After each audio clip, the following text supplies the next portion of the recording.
showbiz fanatics, Catherine Bernardo, pagkatapos po ng kanyang pananahimik, eto na siya pagkatapos ng breakup. Ito na po ang kanyang ginawa at talaga namang iba't iba ang reaksyon ng mga celebrities sa kanyang ipinakita. But before that, if you haven't subscribed yet to my YouTube channel, please don't forget to like, share, and subscribe at i-hit mo na rin ang notification bell for more showbiz updates.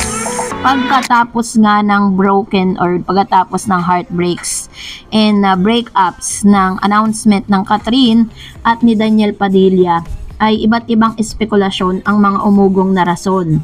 Pero lahat ng ito ay wala pang konfirmasyon until such time na magsalita si Catherine at si Daniel patungkol po sa tunay na dahilan ng kanilang hiwalayan.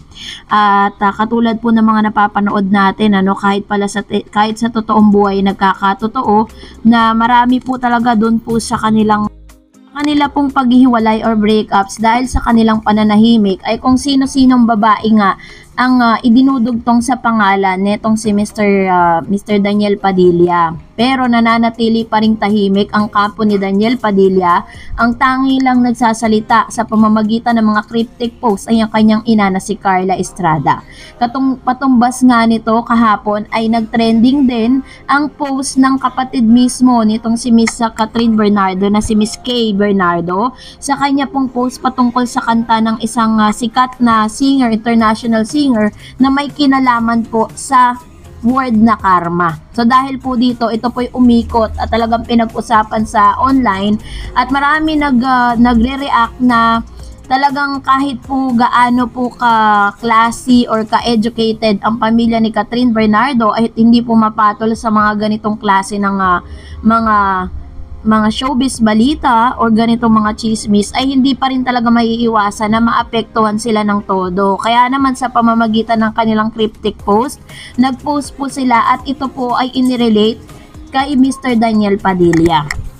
Pero hanggang sa ngayon ay nananahimik pa rin po at ang tangi lang nakikita natin mga photos ni Daniel at ni Catherine, yung mga throwback photos po nilang dalawa, throwback videos na talaga namang inire-repost ng ilan sa mga Facebook users at todo-todo pa rin ang panghihinayang. Pero this time, several days after publicly declaring the end of her relationship with longtime boyfriend Daniel Padilla, Catherine is embracing a new chapter in her life with stylish hairstyle. On Tuesday, December 5, ngayong araw, December 5, 2023, Catherine took to Instagram to announce her recent transformation, unveiling her newly dyed autumn orange hair. Na may caption na, "I hope Santa still recognize me with orange hair." Catherine wrote in the caption with an orange emoji. In her post, she acknowledged her stylist John Balle for her new haircut and credited Jen Maninga Season from Jen Hair Extension for her hair color.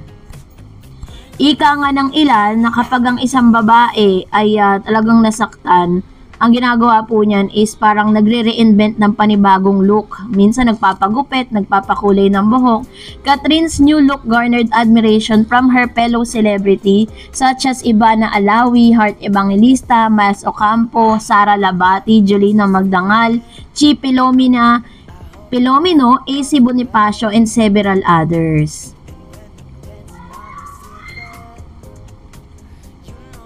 Before this change, Catherine sported long and chocolate-colored hair.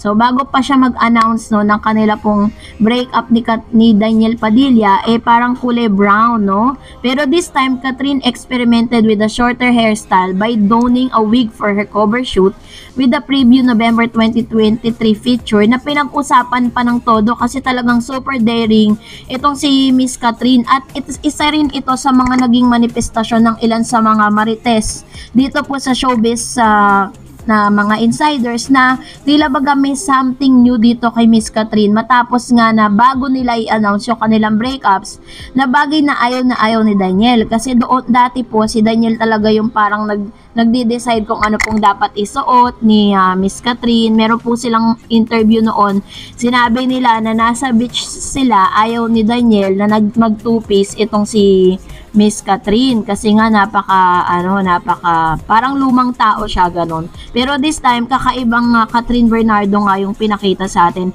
Ito na po yung isa sa mga ibig sabihin na talagang Catherine Bernardo after a few months of breakup with Daniel is unti-unti na nga niyang napipick up yung kanyang sarili, and this is gonna be the process of healing na tinatawag.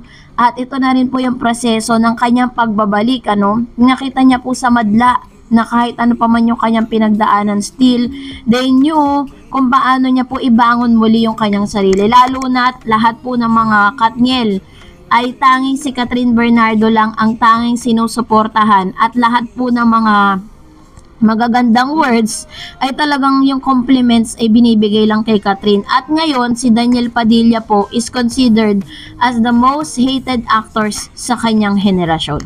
So dahil dyan, narito naman ang ilan sa mga komentong napili po natin mula naman sa mga Katniel fans na talaga namang sumisigaw yung kanilang mga damdamin patungkol po sa bagay na ito. Let's read it loud. Sabi ni Ann Musica Hanatibat TV, God moves in mysterious ways talaga. Para di ka natuluyong masira, Catherine, nilagtas ka niya sa taong walang pagpapahalaga sa'yo, sa damdamin mo at walang respeto sa pagkatao mo. May nakalaan sa'yo si God, Kat. You're yung lalaking papahalagahan ka ng totoo. Trust God. Ayan. So ito naman po ang isa sa mga encouragement words niya. Sabi ni RJ Alvarez, kaya pala gusto ni Kat kasi noon pa man nagagusto na siya kay Alden Richards, kaya bilis siya nakamove on dahil nakahanap na siya ng ipapalit niya kay Daniel, si Alden, at nakahanap ni si Kat, kaya wala nang paki kay Daniel. Sorry Kat, maghanap ka na ng iba, wag si Alden dahil may main na si Alden. Naku, hindi po yan totoo. Ito po ay chismis lang, hindi po totoo na nagustuhan ni pinopartner lang talaga silang dalawa ngayon dahil nagkaroon nga sila ng movie dati. Sabi naman ng isang user, hindi kawalan si Daniel sa'yo, Kat. Sa una, masakit pero makakayanan mo ang lahat ng pagsubok sa buhay mo. Stay strong, Kat. Marami nagmamahal sa'yo at sumusuporta. Hindi ka nag-iisa. Always pray to God at hindi ka niya pababayaan. Ayun. So ito naman po ang komento ng isa sa mga Katniel fans na ngayon Kat na lang, Sa mga Facebook page nga po, parang tinatanggal na nila yung other half nitong si Catherine Bernardo Facebook fans na lang talaga kasi parang red tagging na ni-red tag na talaga itong si Mr. Daniel Padilla. Sabi naman po ni Jessica Neri, be strong, hindi mo siya kawalan, things happen for a reason. This might be a blessing in disguise para masave ka sa further heartaches. You deserve a better loved one. Yun nga po yung sinasabi ng ilan sa mga fans. Ngayon na hindi pa sila talaga masasabing engaged, hindi pa sila kasal, nakakaranas na siya ng mga ganitong klase ng heartaches dito kay Daniel paulit-ulit. So how much more kapag talagang sila na, 'di ba? So much better na ngayon pa lang mag-isip-isip na tong si Miss Catherine Bernardo. Kaya nga sabi nila, 'di ba? Ang gusto po nila mag-grow sila at mag-heal sa mga panahong hindi sila magkasama. Well, kung nagustuhan mo ang video na ito, huwag mo kalimutang mag-like, mag-share, at mag-subscribe, at i-follow mo na rin ang aking Facebook page, Dareds TV. And also, I have my TikTok account, which is Dareds TV. Pwede nyo rin po akong i-follow doon. Thank you for watching, guys. God bless everyone!